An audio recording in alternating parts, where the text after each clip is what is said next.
Hey, it's great to be back on stage. I guess I wanted to share a little bit of the journey, right? I think sometimes when you hear from speakers on stage, they can seem like this really shiny person who's had a perfect pathway to getting everything that they need and getting everything that they want off the ground.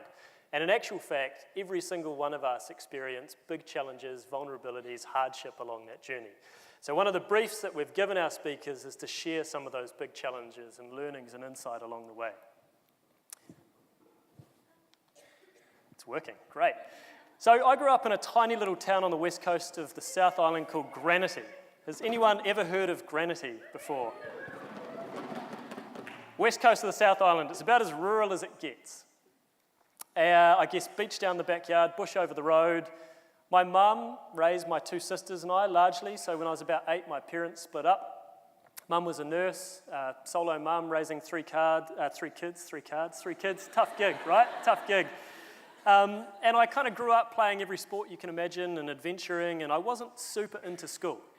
I was into surfing. I got a surfboard when I was about 12 years old, and I probably was a little bit naughty at school. I'd skip school far too often to go surfing at the beach, and just kind of, I guess, living it up pretty large as a teenager. Didn't put enough energy into school, probably as much as I should, but I got 3 C's to get into university. And I went down to Dunedin, largely for our Otago crew, largely because I had 3 aunties in Dunedin, quite a few cousins, and Dunedin has amazing surf as well. So Otago is an incredible place to study, and I had an absolute ball there. And I guess I started out making surfing and skateboarding films with mates. I was doing design, I'd get cameras out, and I started putting on these big premieres of the surf films that I'd made. It was very self-indulgent. I had an amazing time. A surfing film that I made won a Best New Zealand Film Award, and it was about that time that my worldview started to get really challenged. Like a lot of you guys, I guess I started learning about a lot of the big issues in our world. I started learning about climate change, extreme poverty, the huge inequality that exists in our world. And I just started asking, what could I do, My passion was art, design, creativity, entrepreneurship. I knew how to make stuff happen, but when I started learning about these big issues, I found them really confronting. And so I kind of went on this journey of just step by step having a go at things, taking action to try and make a difference. And I'd set up a range of different things, from adventure festivals to film production companies, and then I set up this organisation called Inspiring Stories. I had this crazy idea. Imagine if every young New Zealander unleashed their potential to change the world. What would it take to make that happen? At university, I just could see thousands of peers around me who had creativity, who had energy, who had optimism, who had the potential, just like you guys, to make a massive difference in our world. And I thought, what if we could unleash that? And over the past 5 years, it's been a pretty crazy journey. So we've created Festival for the Future. This is year 6. It's just incredible to see it come to life. And we've created a number of other initiatives really to help young people explore some of the big issues of our time, to learn about initiatives that are making a difference, and to develop and grow some of your ideas to make a difference in our world. So you might hear a little bit about our accelerator program, Live the Dream, over the course of the weekend, which develops young social entrepreneurs and their ventures every summer. You might hear a little bit about the national film competition that we run, Making a Difference, a little bit about Future Leaders, the new program that we've got in partnership with mayors and councils in some of our more rural and provincial communities across Aotearoa. And you might hear a little bit about the Future Fund, so working to build an endowment to be able to provide scholarships, seed funding, and tailored support for young New Zealanders just like you guys who are driven to make a difference in our world. So over the past few years, we've worked with more than 5,000 young New Zealanders through events like Festival. We've spent a lot of time building partnerships. So no single person or no single sector has all of the answers to these big challenges. And our ability to be able to build partnerships and network and create alliances across different sectors is really, really important.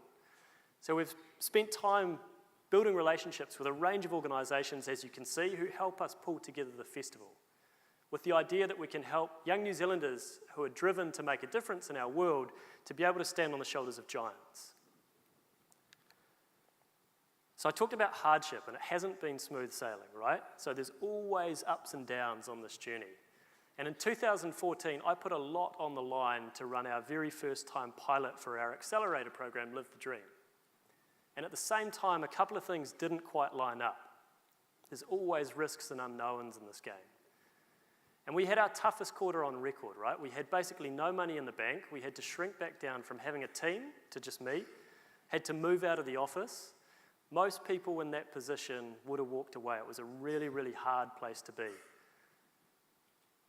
I believed in the vision too much of what we were doing. I thought that backing young New Zealanders was worth fighting for, and I didn't want to walk away. And literally, we were kept alive from some generosity from friends and family who enabled us to just get far enough to then step to the next level.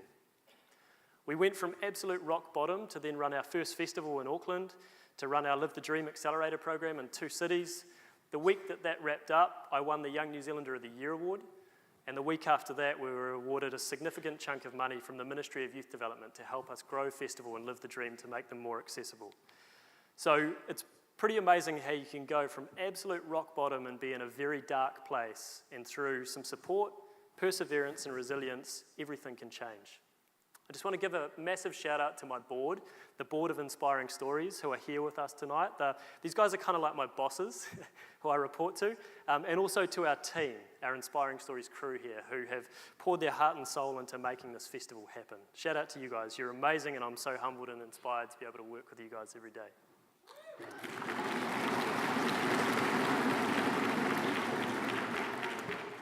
So through some of these, I guess, through the Young New Zealander of the Year award, all sorts of opportunities have opened up. Last year, I got to sit on a panel with Yunus, who's the dude that won a Nobel Peace Prize, invented microfinance, Grameen Bank. Got to sit on stage with Yunus and some of the world's best young social entrepreneurs. Amazing experience. I've just come back from a scholarship from the US Embassy to spend time in the United States, checking out the rise of social entrepreneurship and enterprise, traveling with crew from 20 different countries around the world. So traveling with crew from Cambodia, Algeria, Poland, Egypt, Morocco, Uganda, Ghana, the Gambia. It's been incredible. Spending 3 weeks living out of a backpack with people from all around the world builds your global citizenship like never before. Our world is so connected right now. So many of the big issues that we face globally are local. So many of the solutions local can be scaled globally, and there's so much that we can learn literally from the tools that we have at our fingertips. This is the big opportunity that I think we have. New Zealand is one of the most unique countries in the world. We've got about 1 million Kiwis in this country aged 13 to 30. That's a quarter of our population. That's a demographic that, if mobilised and empowered, could achieve incredible things for our nation and beyond. So I think that's our challenge. As we go through this weekend of Festival for the Future, I want you guys to think about, if there's 900 of us in the room, what would it actually take for us to really mobilise, engage, and back 1 million young New Zealanders to do amazing things, to tackle these big issues of our time? We know that New Zealanders can achieve remarkable things. We know that you guys sitting in this audience right now are here for a reason. You're here because you're frustrated by the systemic injustices and flaws in the systems in our world. You're here because you want to make a difference in our world. Imagine if every young New Zealander unleashed their potential to change the world. That change starts with you guys. That change starts with us. Kia ora, have an amazing weekend. Welcome to Festival for the Future. Thank you.